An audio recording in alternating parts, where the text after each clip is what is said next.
Though rather macabre when you think about it, the 27 Club has acquired mythological status in popular culture. By looking at the shimmering list of its celebrated members, you can begin to see why that is. Nevertheless, when looking at the individuals instead of imagining the collective, it creates a far more sobering impression.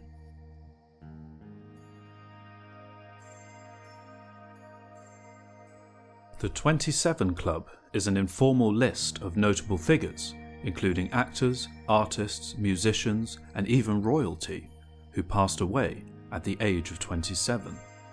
Despite this wide pool of characters, the emphasis of the group is largely made up of musicians, particularly those from the late 1960s. Although, according to said list, the earliest recorded member of the club is Alexander Levy, a Brazilian composer and conductor, whose death came in 1892.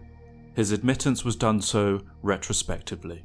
An untimely death, yes, but during the late 19th century, there is no evidence to suggest his age was viewed with any overstated significance. Levy wasn't the only retrospective member of the club, however, with several musicians, poets, and royalty being added too, the most notable, in a popular culture sense, being the legendary blues musician Robert Johnson, who died in 1938. No, it wasn't until the end of the 1960s where the idea of the 27 Club truly materialised. At the height of the flower power phenomenon, which saw arguably the greatest musical era, several key figures in the movement tragically passed away. From July 3rd, 1969 to July 3rd, 1971, listing chronologically, the world lost Brian Jones, a founding member of the Rolling Stones, who was discovered motionless at the bottom of a swimming pool. The coroner marked his report as death by misadventure, noting that Jones's liver and heart were greatly enlarged by past drug and alcohol abuse. Followed by Alan Wilson of Canned Heat 14 months later, a strangely overlooked member of the 27 Club nowadays, especially considering how big the band was in the 1960s. Wilson's death is disputed, though it is agreed that his death was caused by acute barbiturate intoxication. Some argue it was accidental, whilst others suggest it was suicide. Just 2 weeks later, Jimi Hendrix sadly passed away. Like Alan Wilson, the cause of death is disputed. Although post-mortem examinations concluded he died of asphyxia while intoxicated with barbiturates, it was deemed there was insufficient evidence of the circumstances, and to what events led to this, his death being declared an open verdict. Less than a month later, legendary singer Janis Joplin died.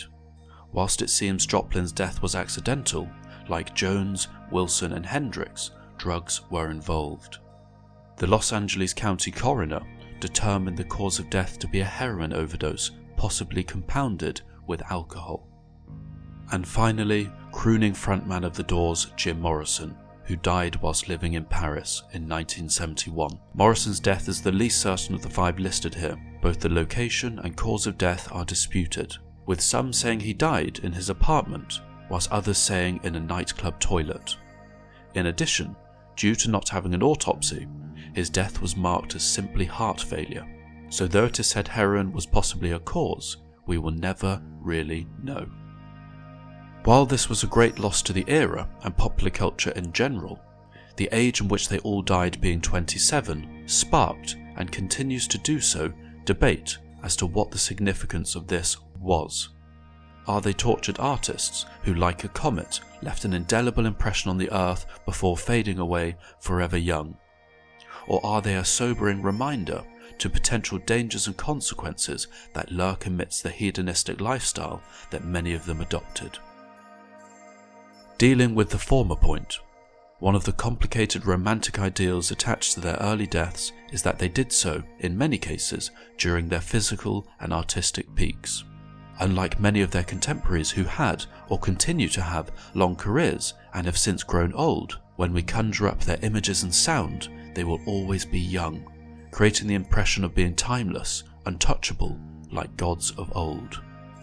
There is another side to this coin, however. Just as one could argue they never had a chance to decline physically and artistically, one can reverse this point by highlighting the fact they didn't have a chance to grow as people and as artists either. Who knows what kind of impression they could have made in subsequent decades? How differently would popular culture be had these titans of the age not passed away?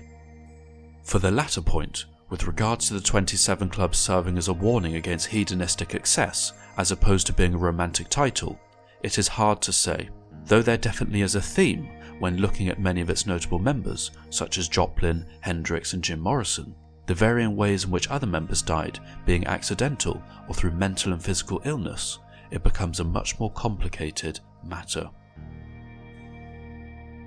Though we have focused heavily on the 1960s, as the years have passed, more and more pop culture figures have been added to the club, with Kurt Cobain, Amy Winehouse, and more recently Benjamin Keough, Elvis Presley's grandson, being perhaps the most notable.